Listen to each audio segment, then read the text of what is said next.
नमस्कार विद्यार्थी मित्रांनो, पुन्हा एकदा स्वागत आहे मनतरंग हर्षल कोठावदे लॉग या यूट्यूब चॅनलवर। आजच्या घडीची अपडेट, पवित्र पोर्टल अपडेट, सोलापूर रोस्टर शिक्षक भरती 2023-24 सकाळ वृत्तपत्रात 29 तारखेच्या वृत्तपत्रात एक महत्त्वाची बातमी।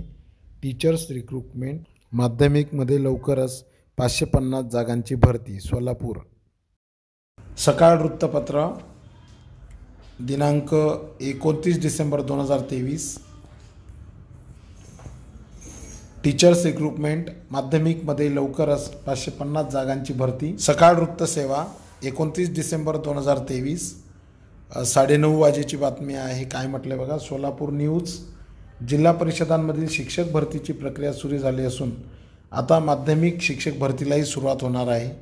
सोलापूर जिल्ह्यातील 1054 अनुदानित माध्यमिक शाळांमध्ये जवळपास 550 शिक्षकांची भरती होणार आहे। परंतु ज्या अनुदानित माध्यमिक शाळा कनिष्ठ महाविद्यालयांमध्ये पदे रिक्त आहेत त्यांना प्रारंभी शिक्षण अधिकाऱ्यांकडून रोस्टर अर्थात बिंदू नामावली तपासून घेणे आवश्यक आहे।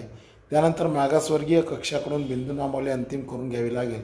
शेवटी संबंधित शाळांना पवित्र पोर्टलवर रिक्त पदांची जाहिरात अपलोड करावी लागणार आहे। सोलापूर जिल्हा परिषदेला नवीन शिक्षक भरतीतून मराठी व उर्दू माध्यमाच्या शाळांमध्ये 678 शिक्षकांची भरती होणार आहे। मागासवर्गीय कक्षाने बिंदू नामावली अंतिम केल्यानंतर डिसेंबर अखेर रिक्त पदांची माहिती पवित्र पोर्टलवर अपलोड केली जाणार आहे। त्यानंतर जानेवारीत नोंदणी केलेल्या भावी शिक्षकांकडून प्राधान्यक्रम भरून घेतले जाणार आहेत। हे वाक्य फार महत्त्वाचं आहे। गुणवत्ता यादीनुसार संबंधित शिक्षकांची नेमणूक होईल। त्याचवेळीस माध्यमिक शाळा कनिष्ठ महाविद्यालयातील शिक्षकांची रिक्त पदे देखील भरली जाणार आहेत। परंतु आता पूर्वीप्रमाणे संस्थापक ठरवेल त्याच उमेदवाराला शिक्षक म्हणून मान्यता मिळणार नाही।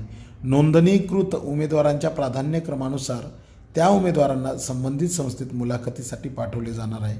वशिलेबाजी, डोनेशन अशा गोष्टींना लगाम बसावा म्हणून शिक्षक भरती प्रक्रियेत शालेय शिक्षण विभागाने बदल केला आहे। एका पदासाठी 3 उमेदवार। खाजगी अनुदानित शाळांमध्ये शिक्षक भरतीची पद्धत आता बदलली आहे। आता ज्या खाजगी अनुदानित शाळांमध्ये पदे रिक्त आहेत त्या ठिकाणी एका पदासाठी 3 उमेदवार पवित्र पोर्टलच्या माध्यमातून संबंधित शाळांमध्ये पाठवले जातील। त्या तिघांची मुलाखत घेऊन त्यातून एकाची निवड करण्याचा अधिकार संस्थेला असणार आहे। पूर्वी मात्र 10 उमेदवार यासाठी होते। त्यामध्ये माध्यमिकच्या 84 अतिरिक्त शिक्षकांचा प्रश्न सध्या निर्माण झाला आहे, त्याची माहिती घेतली जात आहे। नवीन शिक्षक भरती करण्यापूर्वी या अतिरिक्त शिक्षकांचे समायोजन केले जाईल अशी माहिती माध्यमिकच्या प्रभारी शिक्षण अधिकारी तृप्ती अंधारे यांनी सकाळशी बोलताना सांगितले।